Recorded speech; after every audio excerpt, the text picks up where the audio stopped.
This is part 2 of the book named The Power of Your Subconscious Mind by the writer Joseph Murphy. For the next parts, and for more contents like this, which will make you a better person each day, subscribe to this channel and join with me in the journey of improving little by little. How your own mind works. You have a mind, and you should learn how to use it. There are 2 levels of your mind, the conscious or rational level and the subconscious or irrational level. You think with your conscious mind, and whatever you habitually think sinks down into your subconscious mind, which creates according to the nature of your thoughts. Your subconscious mind is the seat of your emotions and is the creative mind. If you think good, good will follow. If you think evil, evil will follow. This is the way your mind works. The main point to remember is once the subconscious mind accepts an idea, it begins to execute it. It is an interesting and subtle truth that the law of the subconscious mind works for good and bad ideas alike.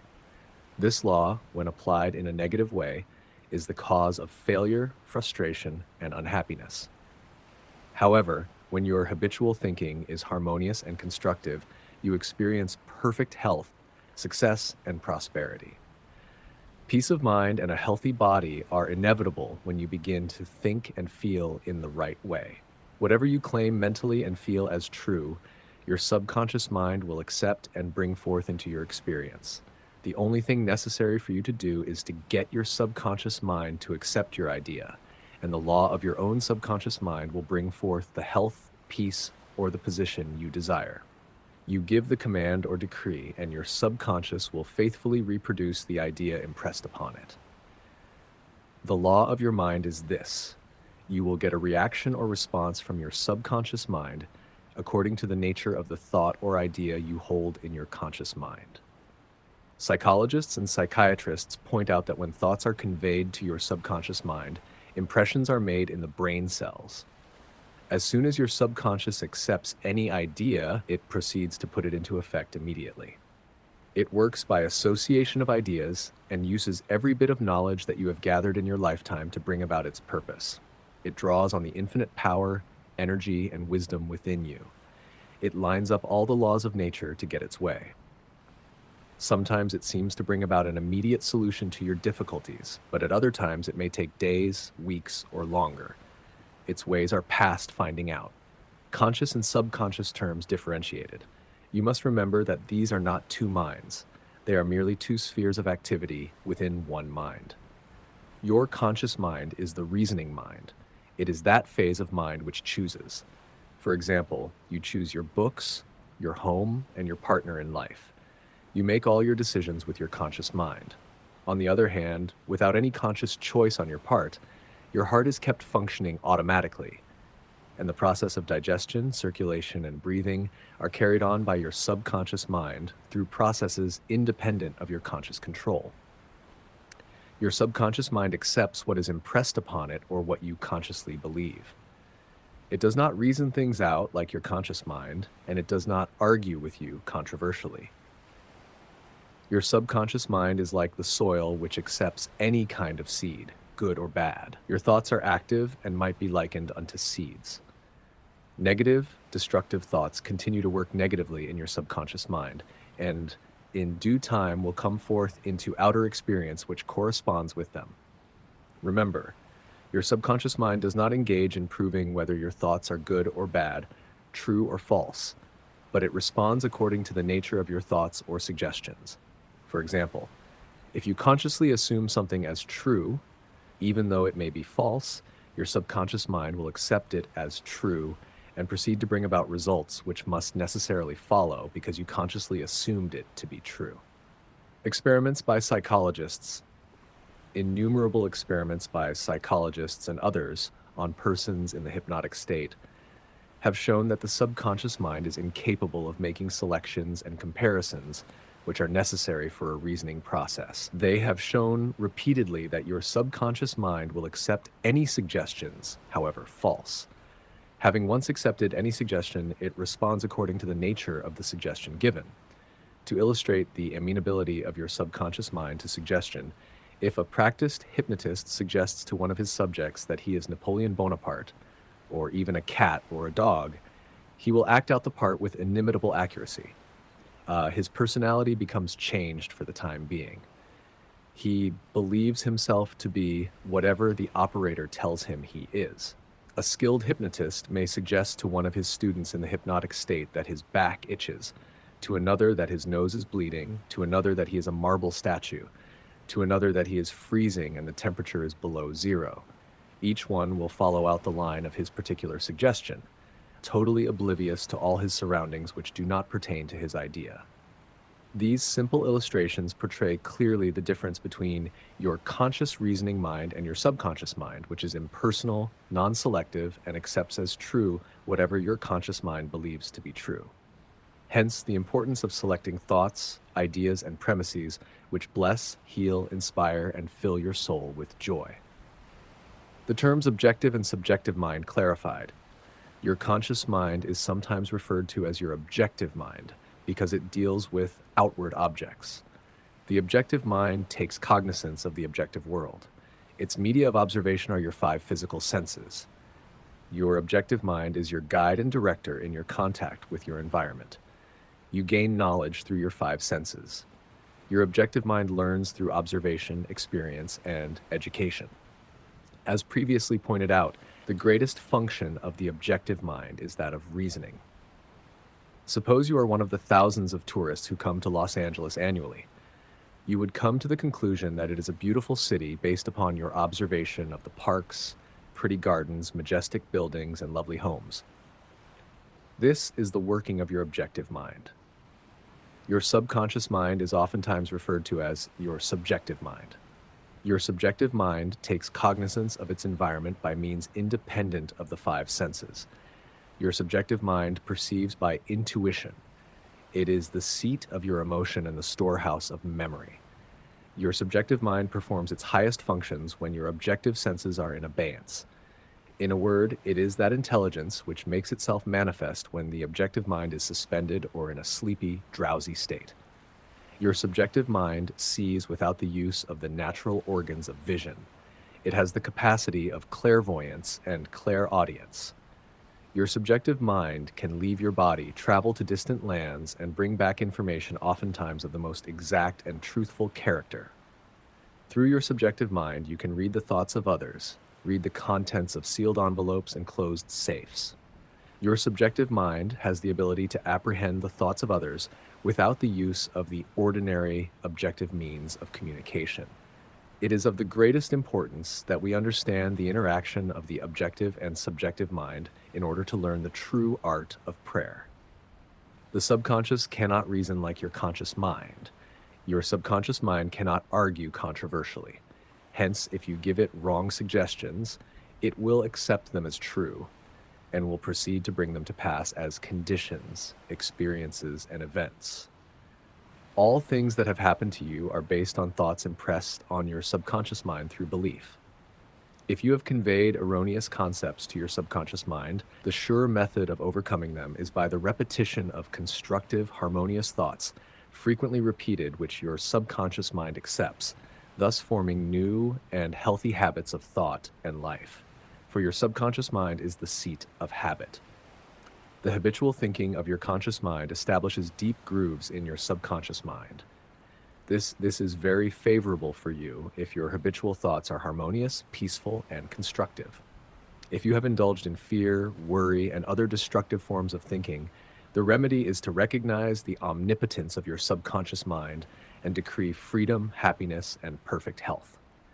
Your subconscious mind, being creative and one with your divine source, will proceed to create the freedom and happiness which you have earnestly decreed. The tremendous power of suggestion. You must realize by now that your conscious mind is the watchman at the gate, and its chief function is to protect your subconscious mind from false impressions. You are now aware of one of the basic laws of mind. Your subconscious mind is amenable to suggestion.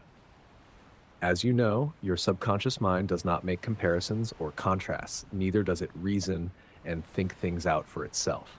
This latter function belongs to your conscious mind. It simply reacts to the impressions given to it by your conscious mind. It does not show a preference for one course of action over another. The following is a classic example of the tremendous power of suggestion. Suppose you approach a timid-looking passenger on board ship and say to him something like this: "You look very ill. How pale you are. I feel certain you are going to be seasick. Let me help you to your cabin." The passenger turns pale. Your suggestion of seasickness associates itself with his own fears and forebodings. He accepts your aid down to the berth, and there your negative suggestion, which was accepted by him, is realized. Different reactions to the same suggestion. It is true that different people will react in different ways to the same suggestion because of their subconscious conditioning or belief. For example, if you go to a sailor on the ship and say to him sympathetically, "My dear fellow, you're looking very ill. Aren't you feeling sick? You look to me as if you were going to be seasick." According to his temperament, he either laughs at your joke or expresses a mild irritation. Your suggestion fell on deaf ears in this instance because your suggestion of seasickness was associated in his mind with his own immunity from it. Therefore, it called up not fear or worry, but self-confidence. The dictionary says that a suggestion is the act or instance of putting something into one's mind, the mental process by which the thought or idea suggested is entertained, accepted, or put into effect. You must remember that a suggestion cannot impose something on the subconscious mind against the will of the conscious mind. In other words, your conscious mind has the power to reject the suggestion given. In the case of the sailor, he had no fear of seasickness. He had convinced himself of his immunity, and the negative suggestion had absolutely no power to evoke fear. The suggestion of seasickness to the other passenger called forth his indwelling fear of seasickness. Each of us has his own inner fears, beliefs, opinions, and these inner assumptions rule and govern our lives. A suggestion has no power in and of itself except it is accepted mentally by you. This causes your subconscious powers to flow in a limited and restricted way according to the nature of the suggestion. How he lost his arm. Every 2 or 3 years, I give a series of lectures at the London Truth Forum in Caxton Hall. This is a forum I founded a number of years ago. Dr. Evelyn Fleet, the director, told me about an article which appeared in the English newspapers dealing with the power of suggestion. This is the suggestion a man gave to his subconscious mind over a period of about two years. I would give my right arm to see my daughter cured. It appeared that his daughter had a crippling form of arthritis together with a so-called incurable form of skin disease. Medical treatment had failed to alleviate the condition, and the father had an intense longing for his daughter's healing, and expressed his desire in the words just quoted. Dr. Evelyn Fleet said that the newspaper article pointed out that one day the family was out riding when their car collided with another. The father's right arm was torn off at the shoulder, and immediately the daughter's arthritis and skin condition vanished. You must make certain to give your subconscious only suggestions which heal, bless, elevate, and inspire you in all your ways. Remember that your subconscious mind cannot take a joke. It takes you at your word. How autosuggestion banishes fear. Illustrations of autosuggestion. Autosuggestion means suggesting something definite and specific to oneself. Herbert Parkin, in his excellent manual of autosuggestion, records the following incident. It has its amusing side, so that one remembers it. A New York visitor in Chicago looks at his watch, which is set an hour ahead of Chicago time, and tells a Chicago friend that it is 12 o'clock. The Chicago friend, not considering the difference in time between Chicago and New York, tells the New Yorker that he is hungry and that he must go to lunch. Autosuggestion may be used to banish various fears and other negative conditions. A young singer was invited to give an audition. She had been looking forward to the interview, but on 3 previous occasions, she had failed miserably due to fear of failure.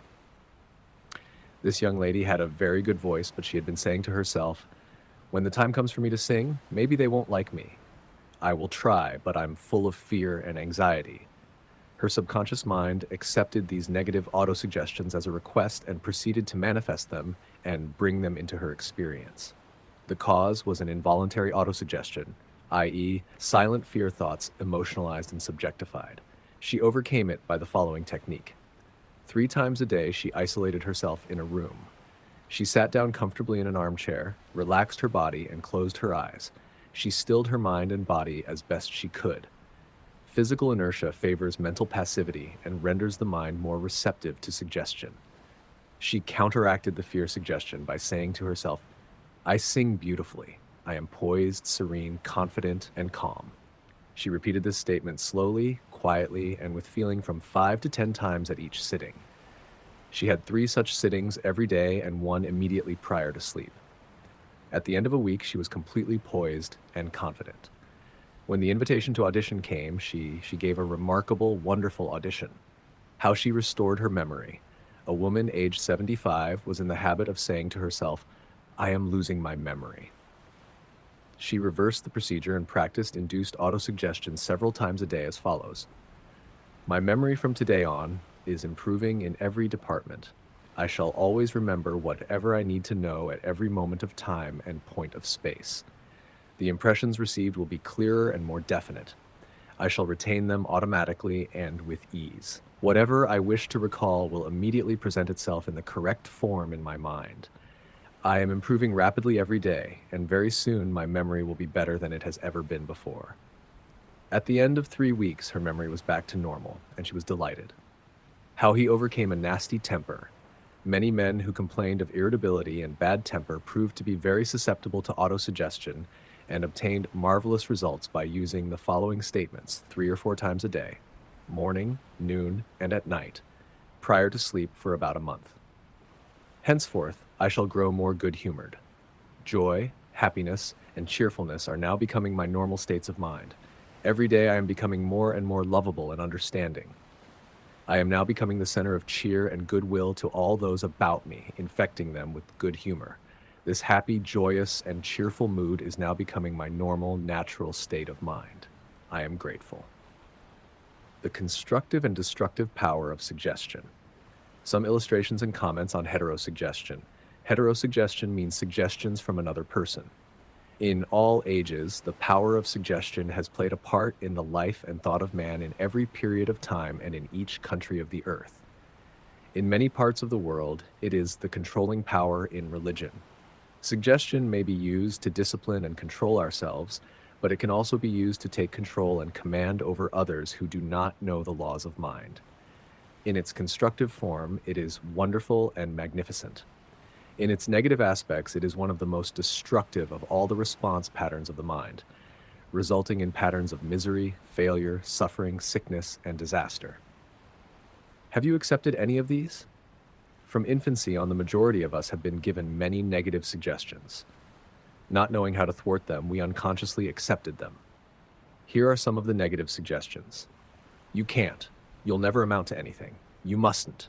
You'll fail. You haven't got a chance. You're all wrong.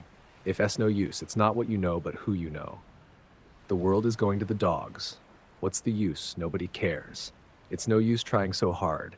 You're too old now. Things are getting worse and worse. Life is an endless grind. Love is for the birds. You just can't win. Pretty soon you'll be bankrupt. Watch out, you'll get the virus. You can't trust a soul, etc. Unless, as an adult, you use constructive autosuggestion, which is a reconditioning therapy, the impressions made on you in the past can cause behavior patterns that cause failure in your personal and social life. Autosuggestion is a means releasing you from the mass of negative verbal conditioning that might otherwise distort your life pattern, making the development of good habits difficult. You can counteract negative suggestions. Pick up the paper any day, and you can read dozens of items that could sow the seeds of futility, fear, worry, anxiety, and impending doom. If accepted by you, these thoughts of fear could cause you to lose the will for life. Knowing that you can reject all these negative suggestions by giving your subconscious mind constructive autosuggestions, you counteract all these destructive ideas. Check regularly on the negative suggestions that people make to you. You do not have to be influenced by destructive heterosuggestion. All of us have suffered from it in our childhood and in our teens. If you look back, you can easily recall how parents, friends, relatives, teachers, and associates contributed in a campaign of negative suggestions. Study the things said to you, and you will discover much of it was in the form of propaganda. The purpose of much of what was said was to control you or instill fear into you. This heterosuggestion process goes on in every home, office, factory, and club. You will find that many of these suggestions are for the purpose of making you think, feel, and act as others want you to, and in ways that are to their advantage. The miracle working power of your subconscious. The power of your subconscious is enormous. It inspires you, it guides you, and it reveals to you names, facts, and scenes from the storehouse of memory. Your subconscious started your heartbeat, controls the circulation of your blood, regulates your digestion, assimilation, and elimination. When you eat a piece of bread, your subconscious mind transmutes it into tissue, muscle, bone, and blood. This process is beyond the ken of the wisest man who walks the earth. Your subconscious mind controls all the vital processes and functions of your body and knows the answer to all problems. Your subconscious mind never sleeps, never rests. It is always on the job. You can discover the miracle-working power of your subconscious by plainly stating to your subconscious prior to sleep that you wish a certain specific thing accomplished. You will be delighted to discover that forces within you will be released, leading to the desired result. Here, then, is a source of power and wisdom which places you in touch with omnipotence, or the power that moves the world, guides the planets in their course, and causes the sun to shine. Your subconscious mind is the source of your ideals, aspirations, and altruistic urges. It was through the subconscious mind that Shakespeare perceived great truths hidden from the average man of his day. Undoubtedly, it was the response of his subconscious mind that caused the Greek sculptor Phidias to portray beauty, order, symmetry, and proportion in marble and bronze. It enabled the Italian artist Raphael to paint Madonnas and Ludwig van Beethoven to compose symphonies. In 1955, I lectured at the Yoga Forest University, Rishikesh, India, and there I chatted with a visiting surgeon from Bombay. He told me about Dr. James Esdale, a Scotch surgeon who worked in Bengal before ether or other modern methods of anesthesia were discovered. Between 1843 and 1846, Dr. Esdale performed about 400 major operations of all kinds, such as amputations, removal of tumors and cancerous growths, as well as operations on the eye, ear, and throat. All operations were conducted under mental anesthesia only. This Indian doctor at Rishikesh informed me that the post-operative mortality rate of patients operated on by Dr. Esdale was extremely low, probably 2 or 3%. Patients felt no pain, and there were no deaths during the operations. Dr. Esdale suggested to the subconscious minds of all his patients, who were in a hypnotic state, that no infection or septic condition would develop. You must remember that this was before Louis Pasteur, Joseph Lister, and others who pointed out the bacterial origin of disease and causes of infection due to unsterilized instruments and virulent organisms. This Indian surgeon said that the reason for the low mortality rate and the general absence of infection, which was reduced to a minimum, was undoubtedly due to the suggestions of Dr. Esdale to the subconscious minds of his patients. They responded according to the nature of his suggestion. It is simply wonderful when you conceive how a surgeon over 120 years ago discovered the miraculous wonder-working powers of the subconscious mind. Doesn't it cause you to be seized with a sort of mystic awe when you stop and think of the transcendental powers of your subconscious mind? Consider its extrasensory perceptions, such as its capacity for clairvoyance and clairaudience, its independence of time and space, its capacity to render you free from all pain and suffering, and its capacity to get the answer to all problems, be they what they may. All these and many more reveal to you that there is a power and an intelligence within you that far transcends your intellect, causing you to marvel at the wonders of it all. All these experiences cause you to rejoice and believe in the miracle-working powers of your own subconscious mind. Your subconscious is your book of life. Whatever thoughts, beliefs, opinions, theories, or dogmas you write, engrave, or impress on your subconscious mind, you shall experience them as the objective manifestation of circumstances, conditions, and events. What you write on the inside, you will experience on the outside. You have two sides to your life, objective and subjective, visible and invisible, thought and its manifestation. Your thought is received by your brain, which is the organ of your conscious reasoning mind. When your conscious or objective mind accepts the thought completely, it is sent to the solar plexus, called the brain of your mind, where it becomes flesh and is made manifest in your experience. As previously outlined, your subconscious cannot argue. It acts only from what you write on it. It accepts your verdict or the conclusions of your conscious mind as final. This is why you are always writing on the book of life, because your thoughts become your experiences. The American essayist Ralph Waldo Emerson said, "Man is what he thinks all day long. What is impressed in the subconscious is expressed." William James, the father of American psychology, said that the power to move the world is in your subconscious mind. Your subconscious mind is one with infinite intelligence and boundless wisdom. It is fed by hidden springs and is called the law of life. Whatever you impress upon your subconscious mind, the latter will move heaven and earth to bring it to pass. You must, therefore, impress it with right ideas and constructive thoughts. The reason there is so much chaos and misery in the world is because people do not understand the interaction of their conscious and subconscious minds. When these two principles work in accord, in concord, in peace, and synchronously together, you will have health, happiness, peace, and joy. There is no sickness or discord when the conscious and subconscious work together harmoniously and peacefully. The tomb of Hermes was opened with great expectancy and a sense of wonder, because people believed that the greatest secret of the ages was contained therein. The secret was as within, so without, as above, so below. In other words, whatever is impressed in your subconscious mind is expressed on the screen of space.